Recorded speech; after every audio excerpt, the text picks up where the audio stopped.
السلام علیکم ناظرین۔ وہب بن منبع رضی اللہ عنہ کہتے ہیں کہ بنی اسرائیل میں ایک عابد تھا کہ اس زمانہ میں کوئی عابد اس کے مقابلے کا نہ تھا۔ اس کے وقت میں 3 بھائی تھے۔ ان کی ایک بہن تھی جو کنواری تھی۔ اتفاقاً ان تینوں بھائیوں کو کہیں لڑائی پر جانا پڑا۔ ان کو کوئی ایسا شخص نظر نہ آیا جس کے پاس اپنی بہن کو چھوڑ جائیں اور اس پر بھروسہ کریں، لہٰذا سب نے اس رائے پر اتفاق کیا کہ اس عابد کے سپرد کر جائیں۔ وہ عابد ان کے خیال کے عین مطابق تمام بنی اسرائیل میں قابل اعتماد اور پرہیزگار تھا۔ چنانچہ اس کے پاس آئے اور اپنی بہن کو اس کے حوالے کرنے کی درخواست کی کہ جب تک ہم لڑائی سے واپس آئیں ہماری بہن آپ کے سایہ شفقت میں رہے۔ عابد نے انکار کیا اور ان سے ان کی بہن سے خدا کی پناہ مانگی۔ وہ نہ مانے اور اصرار کرتے رہے کہ ان کی بہن کو اپنی نگرانی میں رکھنا منظور کر لے، حتیٰ کہ عابد نے ان کی درخواست کو منظور کر لیا اور کہا اپنی بہن کو میرے عبادت خانے کے سامنے کسی گھر میں چھوڑ جاؤ۔ وہ ایک مکان میں اس کو چھوڑ کر چلے گئے۔ وہ لڑکی عابد کے قریب ایک مدت تک رہتی رہی۔ عابد اس کے لیے کھانا لے کر جاتا تھا اور اپنے عبادت خانے کے دروازے پر رکھ کر دروازہ بند کر لیتا تھا اور واپس اندر چلا جاتا تھا اور لڑکی کو آواز دیتا تھا اور وہ اپنے گھر سے آ کر لے جاتی تھی۔ راوی نے کہا کہ پھر شیطان نے عابد کو بہکانا شروع کیا۔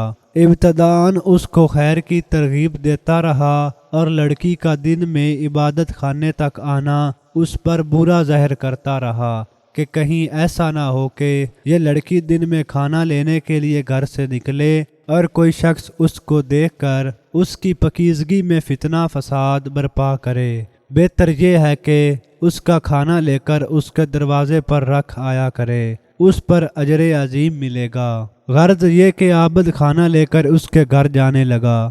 ایک مدت کے بعد پھر شیطان اس کو پھسلانے کے لیے اس کے پاس آیا اور اس کو ترغیب دی اور اس بات پر ابھارا کہ اگر تو اس لڑکی سے بات چیت کیا کرے تو تیرے کلام سے مانوس ہو جائے گی، کیونکہ اس کو تنہائی سے سخت وحشت ہوتی ہے۔ شیطان نے اس کا پیچھا نہ چھوڑا حتیٰ کہ وہ عابد اس لڑکی سے بات چیت کرنے لگا۔ اپنے عبادت خانے سے اتر کر اس کے پاس آنے جانے لگا۔ پھر شیطان اس کے پاس آیا اور اس سے کہا بہتر یہ ہے کہ تو اپنے عبادت خانے کے دروازے پر اور وہ اپنے گھر کے دروازے پر بیٹھے اور دونوں اکٹھے باتیں کیا کرو تاکہ اس کو انس ہو۔ آخرکار شیطان نے اس کو عبادت گاہ سے اتار کر دروازے پر لا بٹھایا۔ لڑکی بھی گھر سے دروازے پر آنے لگی، عابد باتیں کرنے لگا۔ ایک مدت تک یہ حال رہا۔ شیطان نے عابد کو پھر کار خیر کی دعوت دی اور کہا بہتر ہے کہ خود لڑکی کے گھر کے قریب جا کر بیٹھے اور ہم کلامی کرے، اس میں زیادہ دلداری ہے۔ عابد نے ایسا ہی کیا۔ شیطان نے پھر تحصیل ثواب کی رغبت دی اور کہا اگر لڑکی کے دروازے سے قریب ہو جائے تو بہتر ہے کہ اس کو دروازے تک آنے کی بھی تکلیف نہ اٹھانی پڑے۔ عابد نے یہی کیا کہ اپنی عبادت گاہ سے اتر کر لڑکی کے دروازے پر آ کر بیٹھتا تھا اور باتیں کیا کرتا تھا۔ ایک عرصہ تک یہی کیفیت رہی۔ شیطان نے پھر عابد کو ابھارا کہ اگر عین گھر کے اندر جا کر باتیں کیا کرے تو بہتر ہے تاکہ لڑکی باہر نہ آئے اور نہ کوئی اس کا چہرہ دیکھ پائے۔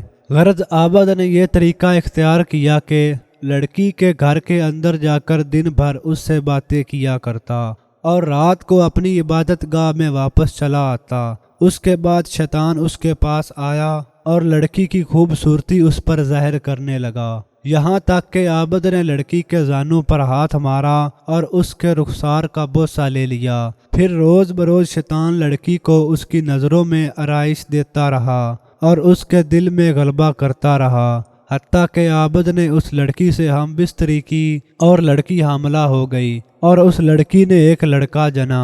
پھر شیطان عابد کے پاس آیا اور کہنے لگا اب بتاؤ اگر اس لڑکی کے بھائی آ گئے اور اس بچے کو دیکھ لیا تو تم کیا کرو گے؟ میں ڈرتا ہوں کہ تم ذلیل ہو جاؤ یا وہ تمہیں رسوا کریں۔ تم اس بچے کو لو اور زمین میں گاڑ دو، یہ لڑکی ضرور اس معاملے کو اپنے بھائیوں سے چھپائے گی، اس خوف سے کہیں وہ نہ جان لیں کہ تم نے اس کے ساتھ کیا حرکت کی۔ عابد نے ایسا ہی کیا اور لڑکے کو زمین میں گاڑ دیا۔ پھر شیطان نے اس سے کہا، کیا تمہیں یقین ہے یہ لڑکی تمہاری ناشائستہ حرکت کو اپنے بھائیوں سے پوشیدہ رکھے گی؟ ہرگز نہیں، تم اس کو بھی پکڑو اور ذبح کر کے بچے کے ساتھ دفن کر دو۔ غرض اس عابد نے لڑکی کو ذبح کیا اور بچے سمیت گڑھے میں ڈال کر اس پر ایک بھاری پتھر رکھ دیا اور زمین کو برابر کر کے اپنے عبادت خانہ میں جا کر عبادت کرنے لگا۔ ایک مدت گزرنے کے بعد لڑکی کے بھائی لڑائی سے واپس آئے اور عابد کے پاس جا کر اپنی بہن کا حال پوچھا۔ عابد نے ان کو اس کے مرنے کی خبر دی اور کہا وہ بڑی نیک بی بی تھی، دیکھو یہ اس کی قبر ہے۔ بھائی قبر پر آئے اور اس کے لیے دعائے خیر کی اور روئے اور چند روز اس کی قبر پر رہ کر اپنے لوگوں میں واپس آئے۔ راوی نے لکھا ہے، جب رات ہوئی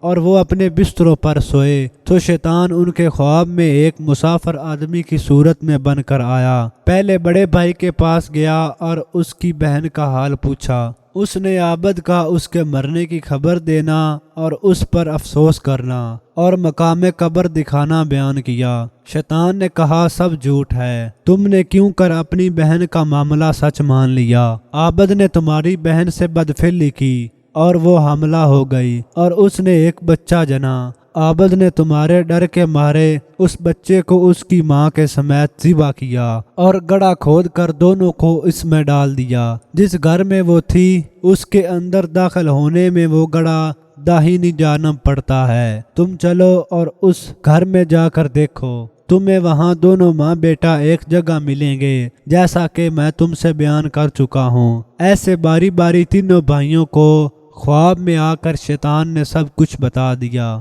جب صبح ہوئی تو سب بیدار ہوئے اور تینوں اپنے اپنے خواب سے تعجب میں تھے۔ ہر ایک آپس میں بیان کرنے لگا کہ میں نے رات عجیب خواب دیکھا۔ سب نے باہم جو کچھ دیکھا تھا بیان کیا۔ بڑے بھائی نے کہا، یہ خواب فقط ایک خیال ہے اور کچھ نہیں، یہ ذکر چھوڑو اور اپنا کام کرو۔ چھوٹا کہنے لگا، میں جب تک اس مقام کو دیکھ نہ لوں گا باز نہیں آؤں گا۔ تینوں بھائی چلے۔ جس گھر میں ان کی بہن رہتی تھی آئے، دروازہ کھولا اور جو جگہ خواب میں بتائی گئی تھی تلاش کی اور جیسا ان سے کہا گیا تھا اپنی بہن اور اس کے بچے کو ایک گڑھے میں ذبح کیا ہوا پایا۔ انہوں نے عابد سے کل کیفیت دریافت کی۔ عابد نے شیطان کے اس قول کی، اس فعل کے بارے میں تصدیق کی۔ انہوں نے اپنے بادشاہ کو جا کر شکایت کی۔ عابد عبادت گاہ سے نکالا گیا اور اس کو گھسیٹ کر لے گئے۔ جب اس کو پھانسی کے لیے تختہ دار پر کھڑا کیا تو شیطان اس کے پاس آیا اور کہا، تم نے مجھے پہچانا؟ میں تمہارا وہ ساتھی ہوں جس نے تم کو عورت کے فتنے میں ڈال دیا، یہاں تک کہ تم نے اس کو حملہ کر دیا اور ذبح کر ڈالا۔ اب تم میرا کہا مانو اور تم مجھ کو سجدہ کرو تو میں تم کو اس بلا سے نجات دوں گا۔ عابد نے سجدہ کیا اور اللہ تعالیٰ سے کفر کیا۔ پھر جب عابد نے کفر کیا، شیطان اس کو اس کے ساتھیوں کے قبضے میں چھوڑ کر چلا گیا۔ انہوں نے اس کو پھانسی پر لٹکا دیا اور وہ اپنے انجام کو پہنچا۔ سبق: اندازہ کیجئے کہ شیطان ہمارا کس قدر سنگین دشمن ہے اور اس کے وار کس قدر خطرناک ہیں۔ چنانچہ ہمیں چاہیے اس واقعہ سے سبق حاصل کریں اور شیطان کے ہتھ کنڈوں سے اپنے آپ کو بچائیں۔ اللہ تعالی ہماری حفاظت فرمائے، آمین۔ دوستو، مزید ایسی ویڈیوز سننے کے لیے میرے چینل کو ضرور سبسکرائب کریں۔ شکریہ۔